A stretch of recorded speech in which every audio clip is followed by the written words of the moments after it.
The Earth system is a closed system, but within its subsystem, okay, everything is being recycled. This would mean that the Earth itself is a self-sustaining environment because materials are being recycled. This coincides with the theory of conservation of mass and energy. Okay, we cannot create or destroy energy, but instead, okay, it is just transformed into another form, and that is what happens in an open system. Okay, so you can see that they interact. Condensation, precipitation, okay, runoff. Okay, let's discuss this one. The heating on the surface of the water, okay, will make the water to evaporate. Okay? And then when they reach a certain altitude, the molecules there are far away from each other and the temperature here is cold. Okay, so the molecules in the outer portion, upper part of the atmosphere is far away from each other. So which means that heat transfer is less. So in other words, the temperature on the upper part of the atmosphere is a bit colder, which would result to, when the water vapor evaporates, this would result to the condensation of water vapor.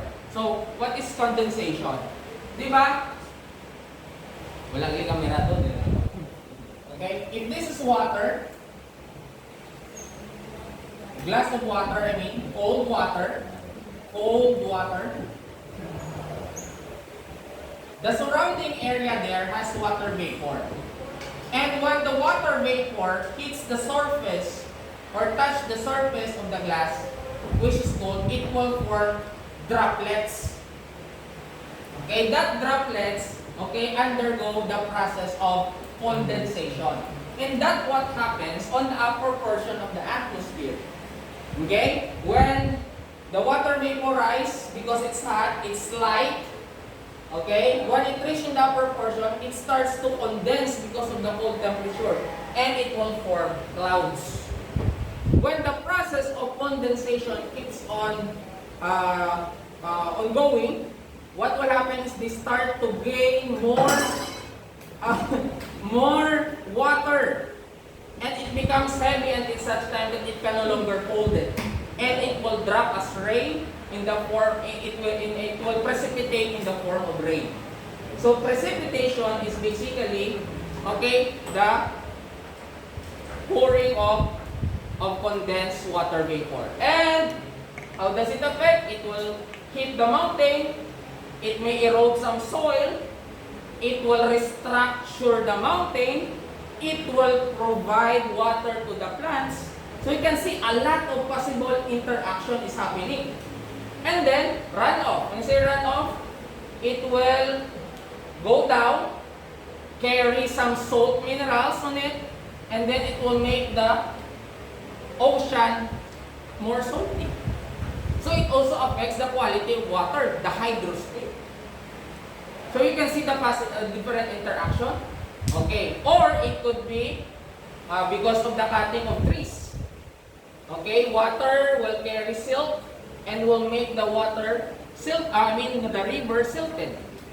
Manabaw na ang imo nga river because of the silt that was carried by the runoff, okay, because there are no longer trees on the mountain. Okay, possible. And a lot of possible interaction and effects, okay, can be observed, okay, through the process of the principle of modeling of the Earth system. So in that way, it helps us to understand how these things and processes affects one another. Do you get my point? Am I getting boring? Okay, sige. And the process repeats.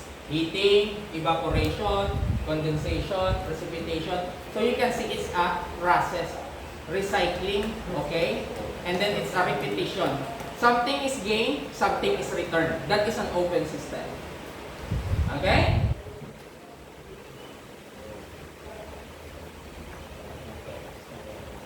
cycles and the Earth.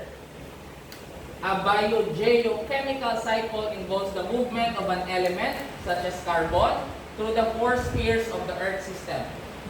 Okay. Look at this one. So you can see that the release of carbon dioxide, okay, there's a carbon and oxygen cycle in the environment. Okay? So volcanoes, there are different sources. Okay, carbon compounds can be stored in the release from the ocean. You know, the most, you will be asking, the water or the ocean is actually considered as the carbon sink, okay, of the planet Earth. Carbon sink. Okay? Forest fire could also release carbon dioxide. If you fart, you also release carbon dioxide. Okay? Burning of fossil fuel, so there's a release of carbon dioxide. And this carbon dioxide actually is needed by the plants, okay, or photosynthetic organism to produce organic compound known as sugar. And then when the plants get in oxygen, sunlight, so that's an input to them. Input. So they're getting something from the environment. Okay? And after that, if they will not end up just using the input or the source coming from the environment, the resources, but instead, they will also give something to the environment. They will release oxygen, they will share the organic matter through the feeding pattern or the food chain. Okay, and then this one will also get the product of the plant's oxygen. Okay, eat the plant's source of fiber, source of sugar. And then, in return, they will also give off carbon dioxide. So you can see there is an exchange of matter. Okay, it's not about being selfish. Okay, it's being more of generous. Okay, that's an open system. Okay, the energy cycle of the Earth system has three main energy sources: solar energy, geothermal energy, and tidal energy. Okay. So what's the source of solar energy? Of course, the sun. Geothermal, of course, it comes from the heat of the radioactive material that is released. Okay? Radioactive material are highly unstable. So that's why they call it as decaying. When they decay, they release this radiation, which causes the heating, okay, in the internal part of the Earth.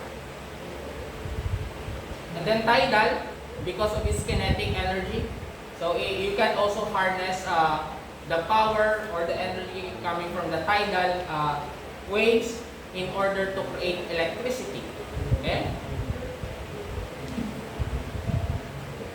Okay, human activity have an impact on the interaction of Earth cycles. How? Okay, I'll leave that question to you. Do you think we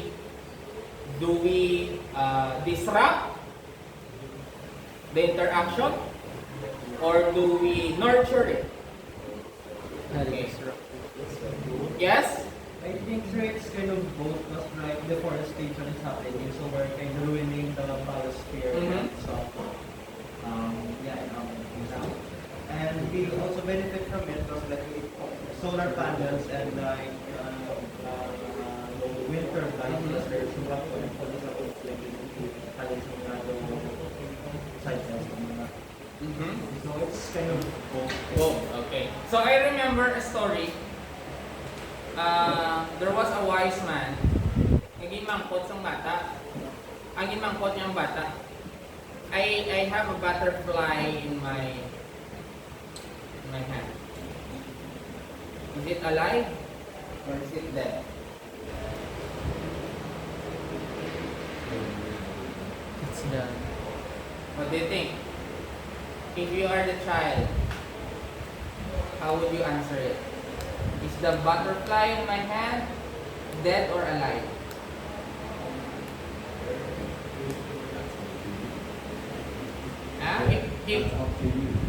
Yeah, exactly.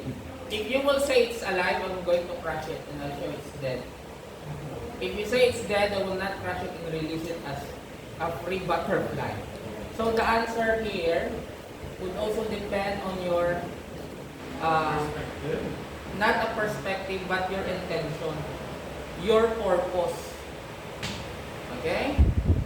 And you go back to what is really the role of human being. Is it a nurturer or a distractor? Remember, what we have today, we just borrowed it from the future generation. It's not ours. It's not ours. We just borrowed it. Okay, so are you thinking of that? Okay, I hope. Sige. So, this is the end of the chapter. So, I just introduced the open and closed system because it's not actually part of the earth science. Earth science na subject. But supposed to be, you have earth and life science. Pero we just merged it. So, I just introduced the open and closed system because you might encounter it someday. Okay, please end the video.